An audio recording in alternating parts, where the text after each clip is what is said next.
मेरा नाम अंजलि है। मैं एक अस्पताल के पागल खाने में नौकरी करती थी। अभी मुझे यहाँ पर काम करते हुए 1 महीना ही हुआ था। यह आगरा का बहुत ही फेमस पागल खाना था। यह पागल खाना भी नया नया ही बना था। इसके बावजूद भी यह अस्पताल बहुत जल्दी फेमस हो गया था और इस अस्पताल में काफ़ी सारी शोहरत और दौलत भी कमा ली थी। इस पागल खाने में एक बात बहुत ही अजीब थी कि यहाँ पर सिर्फ लड़कियाँ या औरतों का ही इलाज किया जाता था। औरत की उम्र भी 40 साल से अंदर अंदर होती थी। उससे ऊपर की उम्र की औरतों का यहाँ पर इलाज करने से मना कर दिया जाता था। इस पागल खाने में हर धर्म की औरतें आती थी और कुछ गरीब औरतों का इलाज तो यहाँ पर मुफ्त में किया जाता था। इसलिए तो ज़्यादातर लोग दूसरे अस्पतालों के पागल खाने के बजाय अपने यहाँ की बहू बेटियों का इलाज दिमागी तौर पर इस अस्पताल में करवाने के लिए ज़्यादा अहमियत देते थे और यहाँ पर मरीजों का बहुत ज़्यादा ख्याल भी रखा जाता था। इस अस्पताल में स्टाफ के लिए भी सिर्फ जवान लड़कियों को ही रखा गया है था। यहाँ पर मर्दों का कोई काम नहीं था। यहाँ पर स्टाफ की सारी लड़कियों की अलग अलग ड्यूटी थी जो हर हफ्ते में चेंज कर दी जाती थी। शुरू में मेरी ड्यूटी इस पागल खाने के कमरे की साफ सफाई करने के लिए रखी गई थी। मुझे हर कमरे में जाकर वहाँ झाड़ू लगाना होता था। एक दिन मैं अस्पताल के एक कमरे की सफाई कर रही थी, तभी अचानक मुझे जमीन पर पड़ा हुआ सफ़ेद रंग का पत्थर मिला जो लगभग मुझे हर कमरे में मिला था, जिसे देखकर पहले तो मैं घबरा गई थी कि यह पत्थर यहाँ पर कैसे आया है। फिर मैंने सोचा कि शायद इन पत्थरों से यह पागल औरतें या लड़कियाँ खेलती होगी और खेलते हुए इन लोगों ने इन सफ़ेद पत्थर को ज़मीन पर फेंक दिया होगा। इसलिए मैंने इन सारे पत्थरों को इकट्ठा किया और फिर इन सारे सफ़ेद रंग के पत्थरों को एक थैली में बांधकर डस्टबिन में फेंक दिया था ताकि यह पागल औरतें इन पत्थर से एक दूसरे को कोई नुकसान ना पहुंचा ले। इस अस्पताल में साफ सफाई का बहुत ज़्यादा ख्याल रखा जाता था, इसलिए हर रोज़ यहाँ मरीज की बेडशीट चेंज की जाती थी, फर्श की सफाई लगाई जाती थी, झाड़ू पोछा भी दिन में कई कई बार कर दिया जाता था ताकि जब मौजूद यहाँ पर लोग अपने पेशेंट से मिलने आए तो उन पर अच्छा असर पड़े। इसलिए फिर जब अगले दिन मैं दोबारा से मरीज के बेडशीट के नीचे कूड़ा निकाल रही थी तो फिर मुझे वही सफ़ेद रंग के पत्थर नज़र आए। इस बार फिर मैंने उन पत्थरों को जमा करके डस्टबिन में फेंक दिया था, लेकिन अब तो हर दिन मुझे ये पत्थर मिलने लगे थे। अब मैं सोच में पड़ गई थी कि आखिर पत्थरों का यहाँ पर क्या काम है और इतने सारे पत्थरों के साथ यहाँ क्या किया जाता है। इन सारे पत्थरों को मैं खड़े होकर काफ़ी देर तक गौर से देखती रही। फिर कुछ ही देर बाद मैं अपने दोस्तों को बुलाकर लाई थी, जिसकी दोस्ती यहाँ आने के बाद मुझसे हो गई थी। वह लड़की बहुत ही अच्छी थी और उसका नाम सोनम था। वह मुझसे 2 महीने पहले से यहाँ पर नौकरी करती थी। यहाँ पर काम करने के दौरान ही हम दोनों की दोस्ती हो गई थी और फिर हम दोनों एक दूसरे की पक्की फ्रेंडशिप बन गई थी। फिर मैंने सोनम को वही पत्थर दिखाई और कहा कि पता नहीं यहाँ पर यह पत्थर कौन लेकर आता है और इन पागल औरतों के कमरे में यह पत्थर कैसे आ जाते हैं। तो सोनम ने मेरी बात सुनकर मुझसे कहा था कि यह पत्थर नहीं बल्कि यह तो फिटकरी है। इन फिटकरी को मैं ही इन पागलों के पास लेकर आती हूँ क्योंकि ऐसा करना मेरी ड्यूटी है। मैं तो सोनम की बात सुनकर हैरान ही रह गई थी। फिर मैंने फौरन ही सोनम से पूछा आखिर ऐसा क्या होता है इस फिटकरी से और इन पागलों के कमरे में भला इस चीज़ का क्या काम है। इस फिटकरी से आखिर लोगों को क्या फ़ायदा होता है और इस चीज़ को इन पागल औरतों के पास ही क्यों रखा जाता है। मैंने एक ही सांस में सोनम से काफ़ी सारे सवाल कर दिए थे, लेकिन अगले ही पल सोनम की बात सुनकर मेरे तो होश ही उड़ गए थे और मुझे अपने कानों पर विश्वास नहीं हो रहा था कि मुझे वो जो कुछ भी बता रही थी क्या वह सब कुछ सच है। जब उसने मुझे बताया कि इस फिटकरी से तो मैं एक मिडिल क्लास फैमिली से बिलोंग करती हूँ। मैं भी आगरा के ही एक छोटे से इलाके में रहने वाली लड़की हूँ। हम 2 भाई बहन हैं। मेरा भाई मुझसे छोटा है। मेरे पापा की मौत हुई है अभी कुछ ही महीने हुए हैं। मेरे पिता के मर जाने से हमारी ज़िंदगी में कोई ख़ास फ़र्क नहीं पड़ा था, बल्कि मेरे पापा के मर जाने से तो हमारी ज़िंदगी में बहुत सुकून आ गया था। ना ही हर पिता एक जैसा नहीं होता। लोगों के लिए पिता का साया होना बहुत ज़रूरी होता है, लेकिन शायद हम तो अपने पिता से अपना पीछा छुड़वाना चाहते थे क्योंकि मेरा पिता एक बहुत ही जालिम आदमी था। मेरे पापा धूम्रपान करते थे और अपने सारे पैसे इस नशे में ही लुटा दिया करते थे। वह नशा करने के साथ साथ जुआ भी खेलते थे। जब भी मेरे पापा नशा करते और जुआ खेलकर हार जाते तो घर आकर हम दोनों भाई बहन के सामने मम्मी को बहुत ज़्यादा मारते थे, उन पर अत्याचार करते थे और मम्मी से कहते थे कि मुझे पैसे दो, मैं जुआ हार गया हूँ। फिर जब मम्मी पापा से कहती थी कि मेरे पास पैसे नहीं है, मैं पैसे कहाँ से लाऊं, आप तो घर में खाने के लिए भी पैसे नहीं देते, बेचारे बच्चे भूखे बैठे हुए हैं, अगर पैसे होते तो मैं सबसे पहले इन बच्चों का पेट भरती। यह बात सुनकर तो मेरे पापा मम्मी पर और भी ज़्यादा गुस्सा होते थे और उन पर अत्याचार कर दिया करते थे। हम भाई बहन अभी छोटे थे, इसलिए जाने के बावजूद भी अपनी मम्मी के लिए कुछ नहीं कर पाते थे, बल्कि एक कोने में बैठकर अपनी मम्मी को पीटता हुआ खामोशी से देखते रहते थे। और दोनों भाई बहन एक दूसरे के गले रखकर खूब रोते रहते थे, क्योंकि मैं अपने भाई से बड़ी थी, इसलिए मैं उसको तसल्ली देती रहती थी और उसे चुप करवाने की पूरी कोशिश करती थी। लेकिन अब तो यह रोज का ही रूटीन बन गया था। जब भी पापा घर में आते तो खूब हंगामा करते थे। आसपास के लोगों को भी पता चल गया था कि मेरे पापा की आदत बहुत खराब है। जब मेरे पापा जुआ जीत जाते तो कई कई दिन घर नहीं आते थे, बल्कि नशा करके अपने दोस्तों के पास ही पड़े रहते थे और जुए में पैसे जीते होते थे उन सभी को खत्म कर देते थे। उन्हें हम मासूम बच्चों की कोई फिक्र नहीं थी। उन्होंने कभी हम बच्चों के बारे में सोचा ही नहीं था। उन्हें तो हमेशा अपने आप से ही मतलब होता था। मेरे पापा ने घर का सारा सामान तक बेच डाला था।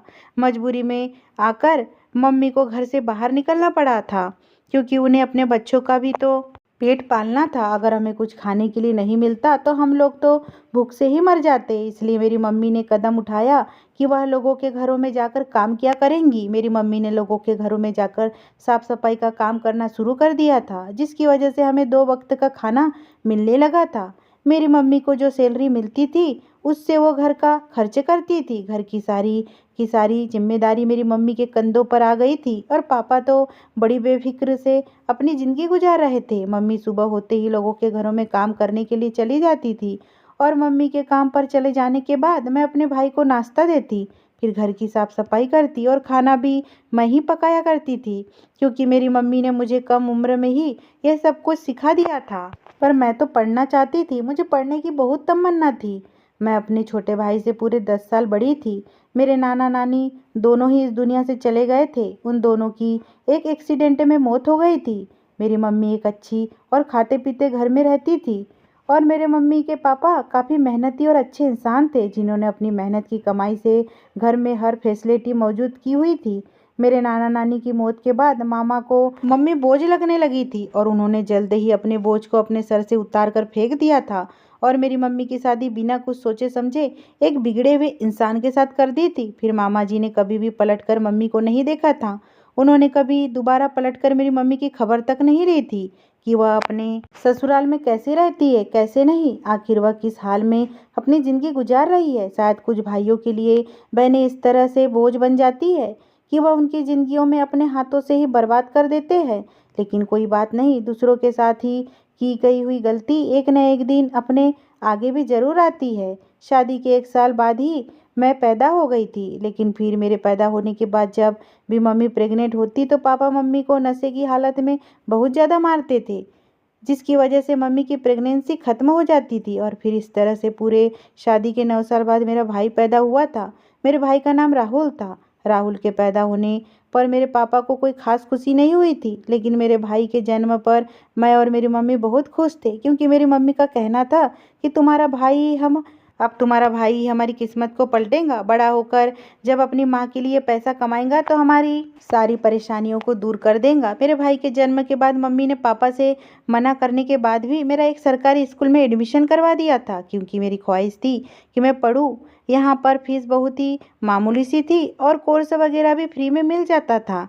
लेकिन इसके बावजूद भी मेरे पापा हर दिन घर में हंगामा कर दिया करते थे और कहते थे कि अपनी बेटी पर पैसा बर्बाद मत करो, यह तो पराए घर की है, यहाँ से चली जाएंगी, इसलिए इस पर पैसा खर्च करना बेकार सी बात है। मेरे पापा का कहना था, जो पैसे तुम अपनी बेटी पर लगाती हो, अगर वो पैसे मुझे दे दूंगी तो सारे पैसे शाम तक डबल हो जाएंगे और डबल करके मैं तुम्हें ला कर दूंगा। मम्मी तो बस पापा की बात सुनकर अफसोस की वजह से ही हिलक रह जाती थी। वह बेचारी कुछ नहीं कर सकती थी। मैं अपने पापा के इतने हंगामा करने की वजह से भी सिर्फ 5 क्लास तक ही पढ़ी थी, क्योंकि जब एक दिन स्कूल से घर वापस आई थी तो उस दिन भी पापा ने मम्मी को रूटीन के मुताबिक बहुत मारा था। ना जाने क्यों उस दिन मुझे अपनी मम्मी की इस हालत को देखकर कुछ भी बर्दाश्त नहीं हो रहा था।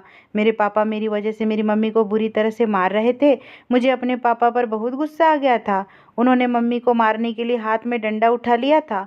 मैं जल्दी से पापा के सामने जाकर खड़ी हो गई और अपनी मम्मी के लिए स्टैंड ले लिया। मैं अपने पापा के हाथ से डंडा छीन लिया और कहा कि अगर आपने मम्मी को मारने की कोशिश की तो मैं सारे गांव में चीख चीख कर सबको बता दूंगी कि आप मेरी मम्मी को जान से मारने की कोशिश कर रहे हो। फिर उसके बाद सारे गांव वाले आपकी बेइज्जती करेंगे और अगर फिर भी आप नहीं समझेंगे तो मैं पुलिस में जाकर आपकी रिपोर्ट लिखवा दूंगी, क्योंकि स्कूल में हमें जुल्म के बारे में बताया है। आप नहीं समझेंगे तो मैं पुलिस में जाकर आपकी रिपोर्ट लिखवा दूंगी, क्योंकि स्कूल में हमें जुल्म के खिलाफ आवाज़ उठाने के बारे में सिखाया जाता है। हमें स्कूल में बताया गया था कि जुल्म को खामोशी से मत सहो और उसको बर्दाश्त मत करो। अगर जुल्म हद से ज़्यादा बढ़ जाए तो तुम्हारे लिए उस पर आवाज़ उठाना बहुत ज़रूरी है। इसलिए फिर मैंने घुरती हुई नज़रों से पापा की तरफ देखते हुए उनसे यह सवाल किया था कि आखिर कब तक आप मेरी मम्मी को इस तरह जानवरों की तरह पीटते रहोगे और हम खामोश होकर यह सब कुछ बर्दाश्त करते रहेंगे। प्लीज़ पापा, अब भगवान के लिए बस कर दो। यह सब कुछ करना अब और ज़्यादा हमसे यह सब कुछ सहा नहीं जाता। मेरी बात सुनकर तो मेरे पापा को बहुत ज़्यादा गुस्सा आ गया था। उन्होंने मेरे हाथ से डंडा छीन लिया और मेरे गाल पर एक ज़ोरदार थप्पड़ मार दिया। मैं एक कमज़ोर बच्ची थी, इसलिए मैं थप्पड़ लगने के बाद दूर जाकर ज़मीन पर मुंह के बल गिर गई थी। फिर मेरी मम्मी ने भागते हुए मेरे पास आई और मुझे गले से लगाकर खूब रोने लगी थी। पापा ने तो सारा घर सर पर उठा लिया था और चीखते हुए मुझसे कह रहे थे कि अब तेरी इतनी हिम्मत हो गई है, तू अपने पिता के मुकाबला करने पर उतर आई है। फिर पापा ने बैग में से मेरी बुक से निकाली थी और उनको फाड़ कर आग लगा दी थी। पापा एक बार फिर से मम्मी पर चिल्लाने लगे थे। उन्होंने मम्मी से कहा कि इसी दिन के लिए इसे स्कूल में भेजा था कि यह एक दिन अपने पिता के सामने खड़ी होकर मेरी आंखों में आंखें डालकर मुझसे बदतमीजी करेंगी। फिर पापा ने मम्मी से कहा था कि देख सविता, अब अगर मैंने इसे दोबारा स्कूल जाते हुए देख लिया ना तो मैं तुझे उसी वक्त हाथ पकड़कर अपने घर से बाहर निकाल फेंकूंगा और साथ में तेरे दोनों बच्चों को भी। फिर तू बेसहारा हो जाएंगी, सोच लेना। यह सब कहने के बाद मेरे पिता घर में नहीं रुके थे। वह तेजी से निकलकर घर से बाहर चले गए थे।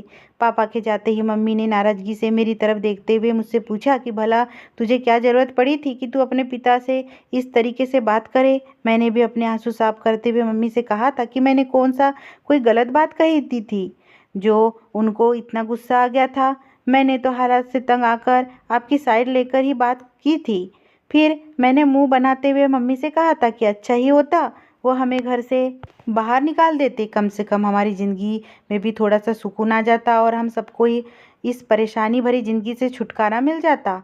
मेरी बात सुनकर मेरी मम्मी को बहुत ज़्यादा गुस्सा आ गया था और वो मुझसे कहने लगी कि खबरदार, दोबारा कभी भी ऐसी बात मजाक में भी अपने मुंह से मत निकालना। तुम खुद दिमाग लगाकर सोचो कि अगर तुम्हारे पापा ने कोई भी ऐसा कदम उठा लिया तो हम लोग कहाँ जाएंगे। हमारे सर पर एक ही तो छत है। तुम जानती हो कि हमारा इस दुनिया में कोई भी ठिकाना नहीं है, यह एक ही छत है और इससे भी हाथ धो बैठेंगे तो फिर हम कहाँ जाएंगे। फिर सड़कों पर धक्के खाने के अलावा हमारे पास कोई और चारा नहीं होगा। पहले ही हम 2 वक्त की रोटी बड़े मुश्किल के साथ खाते हैं, फिर हम अपने रहने का इंतजाम कैसे करेंगे। फिर मम्मी कहने लगी, वैसे भी इस जालिम दुनिया में एक मर्द के सहारे की बहुत ज़रूरत होती है। मुझे मम्मी की बातों से कुछ समझ नहीं आ रही थी, जबकि मैं तो यह समझती थी कि दुनिया जालिम नहीं, जालिम तो मेरा पिता है, अपनी पत्नी और बच्चों पर तरह तरह से अत्याचार करता है। उस दिन के बाद मैं कभी स्कूल नहीं गई थी। बस अब तो मेरी मम्मी मेरी शादी करवा देना चाहती थी। मेरी मम्मी चाहती थी कि उनकी दोस्त के बेटे के साथ मेरी शादी हो जाए। मेरी मम्मी की दोस्त भी कुछ ज़्यादा अमीर नहीं थी। उनका इकलौता बेटा था और मेहनत मजदूरी करके अपना घर चला रहा था। मेरी मम्मी इस रिश्ते से बहुत खुश थी। घर के हालात देखकर मम्मी ने मेरी शादी जल्दी करने का फैसला कर लिया था, क्योंकि मम्मी को हमेशा बस एक ही डर लगा रहता था कि कहीं पापा किसी दिन जुए में अपनी बेटी को ही ना हार जाए। तो इसलिए मम्मी ने बिना देरी किए अपनी सहेली से उनके बेटे के रिश्ते के लिए बात की। मेरी मम्मी की दोस्त ने कहा था कि तुम्हारी बेटी बहुत अच्छी है और सुंदर है। उन्हें इस रिश्ते से कोई ऐतराज़ नहीं था, वह खुश हुई थी। उन्होंने कहा था कि मैं भी यही चाहती हूँ कि जल्द से जल्द शादी हो जाए। उन्होंने मेरी मम्मी से कहा कि आप परेशान मत हो, मैं जल्दी ही आपकी बेटी को अपने घर की दुल्हन बनाकर ले जाऊंगी। उन्होंने मेरी मम्मी से कहा, सविता मेरी कोई बेटी नहीं है, मैं तुम्हारी बेटी को अपनी बेटी बनाकर रखूंगी। उन्होंने कहा, सविता अब मैं तुम्हें क्या बताऊँ कि मेरी भी यही चाहत थी कि तुम्हारी बेटी अंजलि मेरे बेटे की पत्नी बन जाए, और तुमने आज यह रिश्ता मांगकर मेरे दिल की ख्वाहिश को पूरा कर दिया है। उन्होंने कहा, अब मैं इस शादी में बिल्कुल भी देर नहीं करूंगी, क्योंकि मेरा बेटा तो सुबह ही काम पर चला जाता है और मैं सारा दिन घर में अकेली रहती हूँ। मेरी मम्मी ने मेरी होने वाली सास से दहेज के बारे में पहले ही बात कर ली थी कि मैं बहुत गरीब हूँ। तुम जानती हो कि मैं तुम्हें दहेज में ज़्यादा कुछ नहीं दे सकती। मेरी मम्मी की सहेली ने कहा था कि मैं जानती हूँ तुम्हारे घर के हालात ठीक नहीं है, मैं तुमसे दहेज ही नहीं लूँगी, लेकिन मेरी एक ख्वाहिश है जिसे तुम्हें पूरी करनी होगी। मैं चाहती हूँ कि तुम मेरे बेटे को अपनी बेटी के साथ एक गाड़ी भी लेकर दो। अपनी दोस्त की बात सुनकर मेरी मम्मी तो बहुत परेशान हो गई थी और उनसे कहने लगी, तुम तो मेरे घर के हालात को अच्छी तरह से जानती हो ना।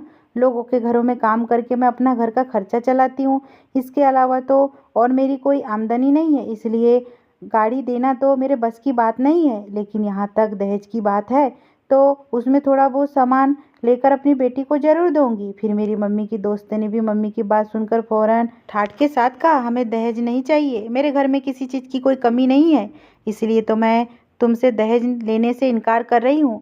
और फिर मेरे घर में सामान रखने के लिए भी जगह नहीं है, तभी तो सिर्फ गाड़ी के लिए ही कह रही हूँ।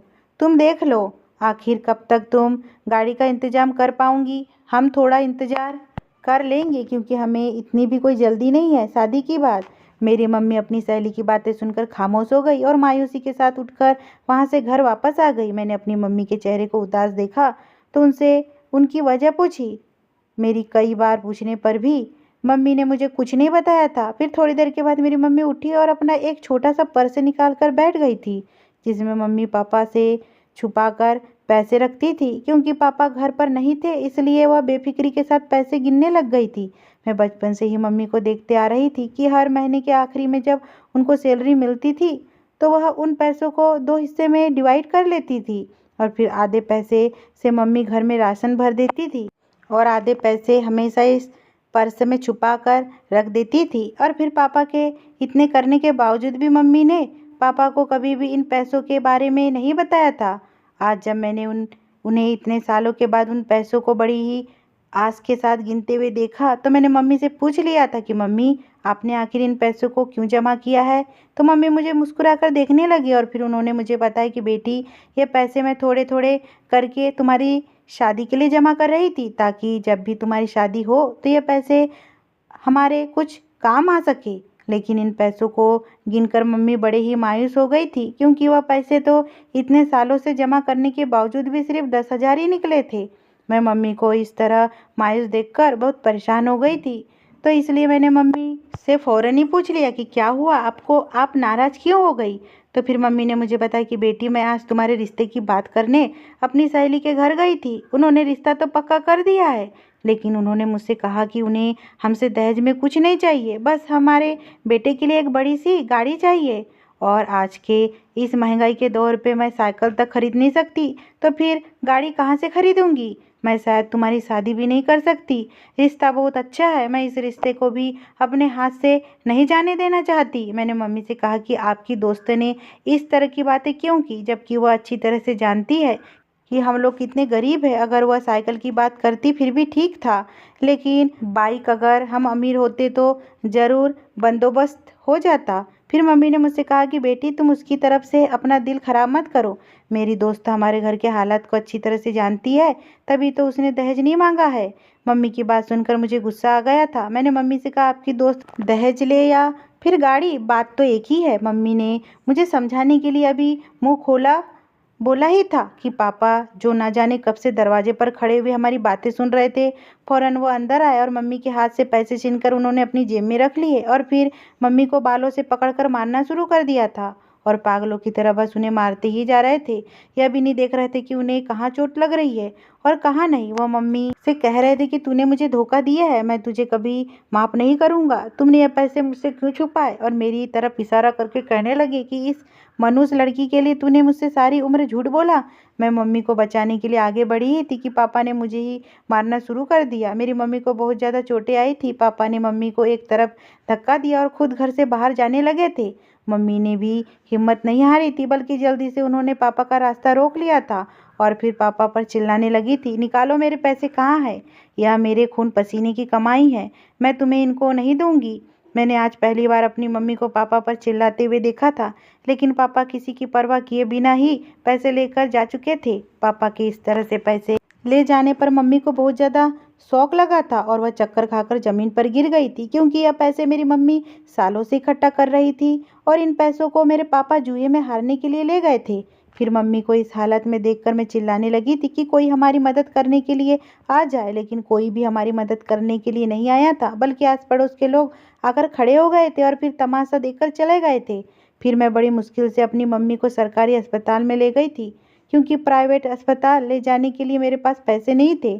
डॉक्टर ने मम्मी का चेकअप किया था। मम्मी को गहरा सदमा पहुंचा था, जिसकी वजह से उन्हें हार्ट अटैक हो गया था। डॉक्टर की बात सुनकर मैं ज़मीन पर गिर गई थी और मैंने रोना शुरू कर दिया था, क्योंकि बस मेरी एक ही मम्मी ही तो थी जो हम दोनों भाई बहन की परवाह करती थी, जबकि पापा ने तो आज तक कभी भी हमारी कोई जिम्मेदारी नहीं उठाई थी और वह भी अब बीमार हो गए थे। मम्मी के साथ साथ अब मुझे इस बात की फिक्र थी कि आखिर अब कौन हमारा सहारा बनेगा और हम कहाँ से खाएंगे। डॉक्टर ने 2 दिन के बाद मेरी मम्मी को डिस्चार्ज कर दिया था। मैं मम्मी को लेकर घर आ गई थी। अब मैं सारा दिन मम्मी के पास बैठी रहती और उनकी सेवा में लगी रहती थी। दिन में उनकी फिक्र में आंसू बहाती रहती थी, क्योंकि घर का राशन खत्म हो गया था और मेरा भाई भी भूख से तड़प रहा था। हम दोनों भाई बहन सारा दिन रोते रहते थे। 2 दिन तक तो पापा घर नहीं आए थे और ना ही उनकी कोई खबर थी कि वो कहाँ पर है और उन पैसों के साथ उन्होंने क्या किया है। लेकिन फिर तीसरे ही दिन कुछ लोग पापा की लाश लेकर हमारे घर पर आए थे। उनके मुताबिक पापा के पास जो पैसे थे उनमें से आधे वो जुए में हार गए थे और जो बाकी बचे थे उन पैसों से मेरे पापा ने शराब पी ली थी, लेकिन वह जहरीली निकली थी, जिसकी वजह से मेरे पापा के साथ साथ और भी लोग अपनी ज़िंदगी से हाथ धो बैठे थे। पापा ने अपनी सारी ज़िंदगी हमारे साथ जो कुछ भी अच्छा नहीं किया था उसको हम कभी नहीं भूल सकते थे, इसलिए पापा के मर जाने से हमें कोई खास दुख नहीं हुआ था। अब हमारे घर में भूखे रहने की नौबत आ गई थी, इसलिए मैंने नौकरी तलाश करना शुरू कर दिया था। मम्मी की जगह पर अब मैं लोगों के घरों में काम करने जाने लगी थी, लेकिन वह लोग मुझे बहुत ज़्यादा काम करवाते थे और पैसे कम दिया करते थे। इसके अलावा सारा दिन हर छोटी बात पर डांट खानी भी पड़ती थी, इसलिए मैंने जल्द ही लोगों के घरों में काम करना छोड़ दिया था और एक बार फिर से नौकरी तलाश करना शुरू कर दी, क्योंकि अब घर की सारी जिम्मेदारी मुझ पर ही आ गई थी। लेकिन मैं अपनी हर कोशिश के बावजूद लगातार नाकाम होती जा रही थी। एक दिन मेरे पड़ोस में रहने वाली एक लड़की ने मुझे हमारे ही शहर में बने हुए एक पागल खाने के बारे में बताया, जो कि अभी नया नया बना था, और मुझसे कहा था कि यह एक प्राइवेट अस्पताल है और इस अस्पताल की ओनर एक बूढ़ी औरत है, इसलिए वह तुम्हारी मजबूरी को समझते हुए तुम्हें आसानी के साथ नौकरी दे देंगी। मैं अगले ही दिन उस अस्पताल में चली गई थी और फिर ऐसा ही हुआ। वहाँ की ओनर ने मुझे आसानी से नौकरी पर रख लिया था। मेरी पढ़ाई तो ज़्यादा नहीं थी, इसलिए मुझे साफ़ सफाई के लिए रख लिया गया था और मुझे सैलरी भी अच्छी ऑफ़र की गई थी। मैंने इस नौकरी को अपने लिए बहुत ही लकी समझा, फ़ौरन ही इस नौकरी को एक्सेप्ट कर लिया था। शुरू में मुझे अस्पताल में वहाँ के टॉयलेट बाथरूम साफ़ करने की ड्यूटी दी गई थी। फिर कुछ दिनों के बाद मेरी ड्यूटी चेंज कर दी गई। मुझे अस्पताल के सारे कमरों में झाड़ू लगाने का काम दिया गया था। जिस दिन से मेरी ड्यूटी चेंज हुई थी उस दिन से लगातार मुझे पागल औरतों के कमरों से झाड़ू लगाते टाइम पर सफ़ेद पत्थर टाइप जैसी कुछ चीज़ मिल रही थी। फिर एक दिन मैंने इस पत्थर के बारे में अपनी फ्रेंड से डिस्कस किया। मेरी फ्रेंड ने मुझे बताया कि यह पत्थर नहीं है, यह एक फिटकरी है। मेरी फ्रेंड मुझसे पहले यहाँ पर नौकरी कर रही थी और इसी अस्पताल में मेरी उससे फ्रेंडशिप हुई थी। उसने मुझे बताया कि ये फिटकरी हर पागल औरत या फिर लड़की को इस्तेमाल करवाई जाती है। अपनी फ्रेंड की बात सुनकर मेरी आंखें फटी की फटी रह गई थी और फिर मैंने उससे पूछा कि आखिर इस चीज़ का भी इस तरह से इस्तेमाल किया जाता है। मेरी फ्रेंड ने बताया कि इस फिटकरी पर अजीब तरह का केमिकल लगाया जाता है। फिटकरी की वजह से इस केमिकल का असर फिटकरी पर लगते ही कम हो जाता है, जिसकी वजह से यह जानलेवा नहीं बनती है। लेकिन अगर इस केमिकल को फिटकरी पर लगाने के बजाय डायरेक्ट इस्तेमाल किया जाए या फिर किसी और तरीके से, तो उससे इंसान के मौके पर ही मौत हो सकती है। अपनी फ्रेंड की बातें सुनकर मुझे अपने कानों पर विश्वास ही नहीं हो रहा था। मैंने उससे पूछा कि आखिर इस तरह के जहरीले केमिकल को इस्तेमाल करने की वजह से क्या है। उसने बताया कि इस केमिकल से हर पागल औरत या लड़की को बेहोश किया जाता है। उसके बाद इन लोगों से जो कुछ कहा जाए वह वैसा ही करती है, क्योंकि यह अपना होश खो बैठती है। फिर इन लोगों को एक अलग बने हुए कमरे में ले जाया जाता है। फिर वहाँ पर इन सब का एक खास तरीके से मेकअप किया जाता है और उन्हें अच्छे अच्छे टाइप के कपड़े पहनाए जाते हैं ताकि यह लोग खूबसूरत लग सके, जो पहले से ही बदसूरत होती है। या फिर कुछ औरतें मोटी टाइप की होती है, या कुछ लड़कियां जिनका शरीर भद्दा सा होता है, रंग काला होता है, या कुछ ज़्यादा ही पतली होती है। जिन लड़कियों के अंदर कोई ना कोई कमी होती है, उन लड़कियों का इस टाइप से मेकअप किया जाता है। जैसे उन लड़कियों के चेहरे का काफ़ी सारे घाव है, उनका चेहरा मेकअप के जरिए बिगाड़ दिया जाता है। जैसे किसी ने उनके ऊपर एसिड फेंक दिया है, फिर किसी की बहुत गहरी चोट लग गई है। इन लड़कियों को मेकअप के तरीके से अलग अलग रूप दे दिया जाता है। कुछ खूबसूरत लड़कियों और खूबसूरत औरतों को मेकअप से खूबसूरत बना दिया जाता है। कुछ बदसूरत औरतों को लड़कियों को मेकअप से बदसूरत बना दिया जाता है। जो खूबसूरत लड़कियां होती है, उनका मेकअप करके उनको अच्छे से तैयार करने के बाद रात के टाइम पर उनको उनके मालिक के यहाँ भेजा जाता है, जहाँ जाने के बाद वह उस आदमी की रातें हसीन करती है। और जिन्हें बदसूरत किया जाता है, उनका अच्छे तरीके से मेकअप करने के बाद उनको दिन निकलते ही हाथ में कटोरा लेकर भीख मांगने के लिए सड़कों पर छोड़ दिया जाता है। उनका इस तरीके से मेकअप किया जाता है ताकि उनके अपने ही उनको पहचान ना सके। यह लड़कियां तो नशे की हालत में होती है, यह तो अपनों को पहचान ही नहीं सकती।